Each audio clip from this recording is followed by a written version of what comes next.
સહસ નયન બિનલો જાય. બૃહસ્પતિએ, દેવગુરુ બૃહસ્પતિએ ઇન્દ્રને 2 દિવસ આપ્યા હતા. 2 દિવસ પૂરા થયા અને બહુ સ્પષ્ટ કહી દીધું હતું. ઇન્દ્ર સહસ નયન, તું દેવોનો રાજા છું, 1000 આંખનું વરદાન મળ્યું છે અગસ્ત્ય ઋષિ પાસેથી, અને 1000 એટલે 1000 વખત જોવા વાળો, 1000 વખત દ્રષ્ટિ કરે ત્યાર પછી એ આગળનું કામ કરે. આવો બાહોશ એવો તું આજે અહીંયા આગળ આંધળો થયો, તને સત્તા બચાવવા માટે કશું જ સૂઝતું નથી, માત્ર તારી સત્તા જ તને દેખાય છે. આ પ્રજા, આ દેશ, આ લોકોની ભક્તિ, એમનું દુઃખ, પીડા, વિરહ, આ બધું દેખાતું નથી. એ લોકો ભૂખ્યા મરે છે આટલી મોંઘવારીમાં.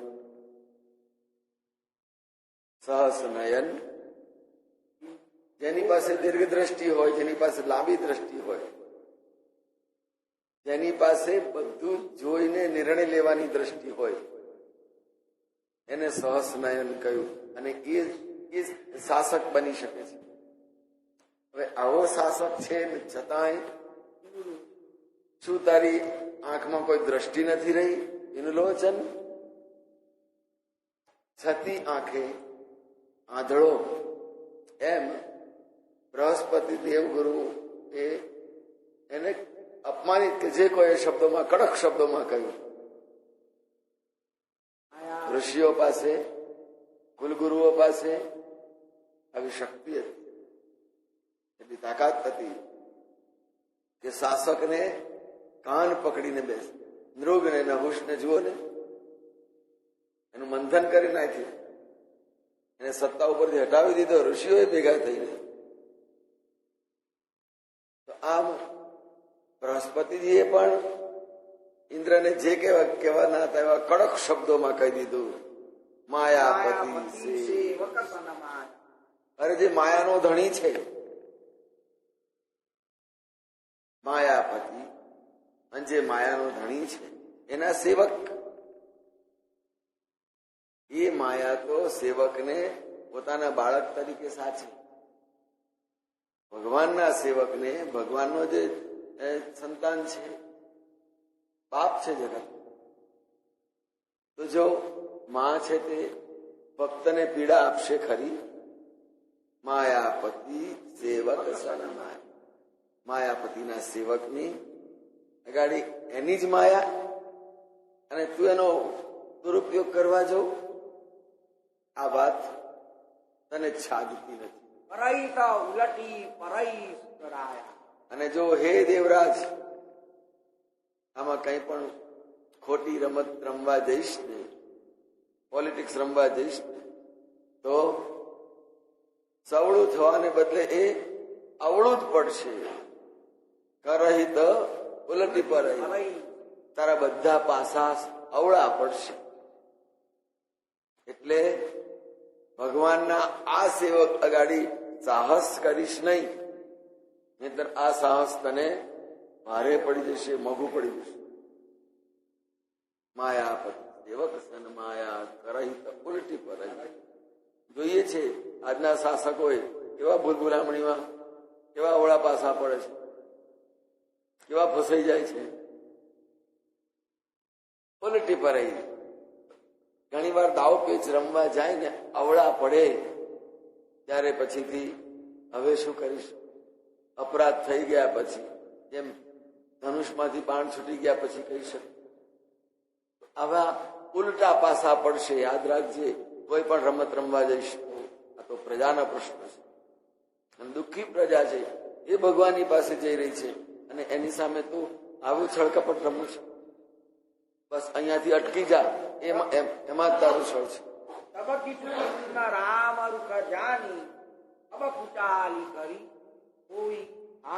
તબ કહીને એક સંકેત કરી દીધો દેવરાજ સાંભળી લો. તબ એટલે કે જયારે વનવાસ આપવાનો હતો, અયોધ્યામાંથી બહાર મોકલવાના હતા, ત્યારે તેને જે છળકપટ કર્યું, સરસ્વતીને પ્રેર્યા, મંથરાને ભડકાવી અને કૈકેયીજીને ઉશ્કેર્યા, એ બધું તો ભગવાનની ઈચ્છા હતી માટે. રામ મૂર્ખ જાણી, ભગવાનની ઈચ્છા હતી અને તે આ કપટ કર્યું એટલે ભગવાન એક પણ અક્ષર બોલ્યા નથી. સારું, કઈ વાત. એ આપણી અનુકૂળતાની અંદર અનુકૂળતા વધારે કરતા જાય છે ઇન્દ્ર. એટલે તે વખતે તો ભગવાન કઈ બોલ્યા નથી. તારી છળકપટની માયા બધી ભગવાનને ખબર હતી કે આ પોતાનો સ્વાર્થ સાધવા જાય માટે મને વનમાં મોકલવા છળકપટ કરી રહ્યો છે, પણ મારે તો જવાનું જ છે. ભગવાન જવાના, પણ એની અંદર થોડોક પોષણ આપ્યું, એની ઉપર પાણી રેડીને એને મોટું કર્યું અને કહ્યું તબકે છું ઇન રામ રૂખ. રામની મરજી હતી, ભગવાનને ઈચ્છા હતી કે મારે વનમાં જવું છે, એટલે ભગવાન તારી એ છળકપટની વૃત્તિમાં જરા સંમત થયા. અને સાવધાન, હવે જો કંઈ પણ કરીશ તો એના પરિણામ તારા નહીં હોય. કારણ ભગવાન ભક્ત વત્સલ છે, ભક્તને આધીન છે. અને જો ભક્તની સાથે આ છળકપટ કરીશ ને, તે વખત તો ભગવાનની સાથે છળકપટ કર્યું. અયોધ્યામાં રાજસિંહાસન ઉપર બેસાડવાના હતા, તદ્દન તૈયારીઓ થઈ ચૂકેલી હતી, અને રાતની અંદર જે છળકપટ કર્યું, સરસ્વતી, મંત્રા, કૈકેયી, આ બધાને પેદા ગોઠવી દીધા અને પોતાની બાજી જીતી લીધી. એ તો ભગવાનને એમાં કઈ વાંધો નથી, એમની સ્વીકૃતિની સંમતિ હતી. અને તે વખતે ભગવાનની સાથે તું રમત રમતો હતો, યાદ રાખ. અને હવે જે રમત છે એ ભક્તની સાથે, ભગવાનના ભક્તની સાથે રમત રમી રહ્યો છે. એટલે ભગવાન પોતાના ગુના તો માફ કરે, પણ અહમ ભક્ત પરાધીનો, હું ભક્તને આધીન છું. અને કહ્યું જો દેવરાજ સમજી લે, સાંભળી લે, કુલગુરુ કહી રહ્યા છે, આ ભક્તની સાથે જો અડપલા કરીશ ને તો ભગવાન તારું સહેજ પણ સહન નહીં કરે, તને ખબર પડી જશે. અને જો હવે કંઈ પણ કર્યું તો એના પરિણામ માઠામાં માઠા આવશે અને બધા તારે જ ભોગવવા પડશે.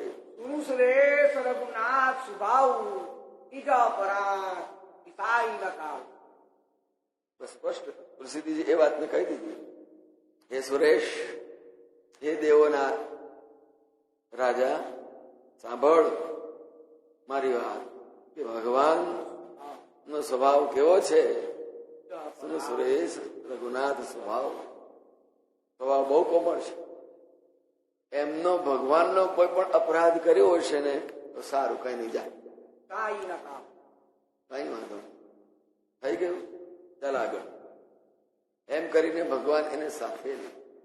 ભગવાન પોતાના અપરાધને કઈ ન ગણે. જ્યારે વાલીની સાથે, સુગ્રીવની સાથે મિત્રતા કરીને ત્યારે પણ આ શબ્દો બોલ્યા છે કે મિત્ર કા દુઃખ રજ મેરુ સમાન, નિજ દુઃખ રજ કરી જાય. પોતાના દુઃખને બિલકુલ નાનું ગણ્યું અને સુગ્રીવના દુઃખ બિલકુલ સામાન્ય હતું અને એને મોટા પહાડની માફક એને સ્વીકારી લીધું. ભલે તારું આ દુઃખ છે, તારા દુઃખના પહાડ હું પેડી નાખીશ, તો સુગ્રીવની આગળ પણ ભગવાને પોતાના દુઃખને ન ગણગારી અને સુગ્રીવની સમસ્યાને હલ કરી. સમસ્યા તો ભગવાનની પાસે પણ છે. આ તો મિત્રતા કરવાની છે. જયારે જયારે મિત્રતા કરવાની હોય ત્યારે મિત્રને માટે એટલો સદભાવ હોય કે પોતાની કોઈ સમસ્યા હોય, પોતાના કોઈ પણ દુઃખ હોય એને આગળ કરવાના નહીં. સામેથી પૂછે, કેમ ભાઈ, શું સમાચાર છે, શું કઈ મુશ્કેલી છે? આ મિત્ર માટે સામેથી પૂછે ત્યારે મિત્ર મિત્ર કહેવાય. તો ત્યાં આગળ પણ ભગવાને આ રીતે સ્પષ્ટ રીતે વાલીની સમસ્યાને ખૂબ પ્રાધાન્ય આપી અને પોતાની સમસ્યાને ગૌણ કરી. એમ હે સુરેશ, હે દેવરાજ, સાંભળ, ભગવાનનો સ્વભાવ કેવો છે તને ખબર છે? એક તપસ્વી સમજી શકે છે, એક કુલગુરુ સમજી શકે છે, પણ સત્તાવાળો નથી સમજતો કે સ્વભાવ કેવો છે પ્રજાનો. જયારે વિપરે ત્યારે પ્રજા ક્યાંથી ક્યાં લઈ જઈને મૂકી દે છે. એ તો ઉમાશંકર જોશીએ લખેલું છે. ભૂખ્યા જનોનું જઠરાગ્નિ જાગશે, ભસ્મીભૂત થશે દિવાલો, મહેલાતો તણી, અબજો તણી ભસ્મી. તો આ વસ્તુનો સ્વીકાર કરવા માટે બૃહસ્પતિ ઇન્દ્રને આમ ટકોરીને કહે છે, સુનો સુરરાજ, સુનો સુરેશ, સાંભળ દેવરાજ, રઘુનાથ સ્વભાવ, ભગવાનનો સ્વભાવ કેવો છે તને ખબર છે? આપણા જ ઘરમાં કોકનો ઉગ્ર સ્વભાવ હોય અને ખબર છે સ્વભાવ કેવો છે, જાણો છો,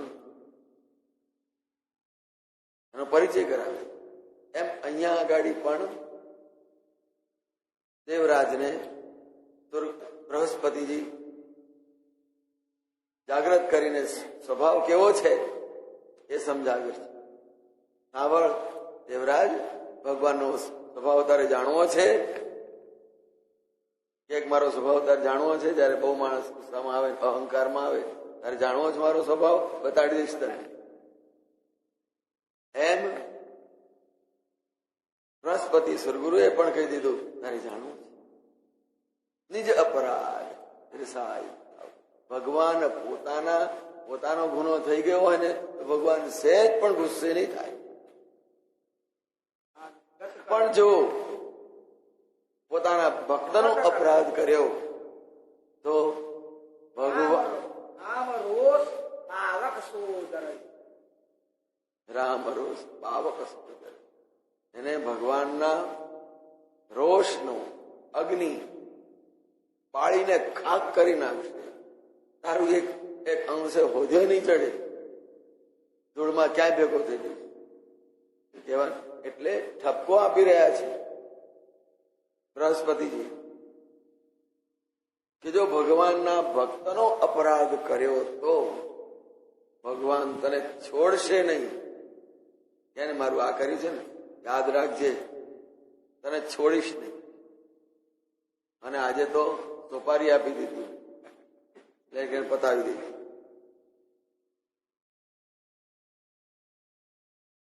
તો ભક્તના અપરાધને ભગવાન કેટલો મોટો સમજે છે કે મારા ભક્તનો અપરાધ જો કોઈએ કર્યો છે તો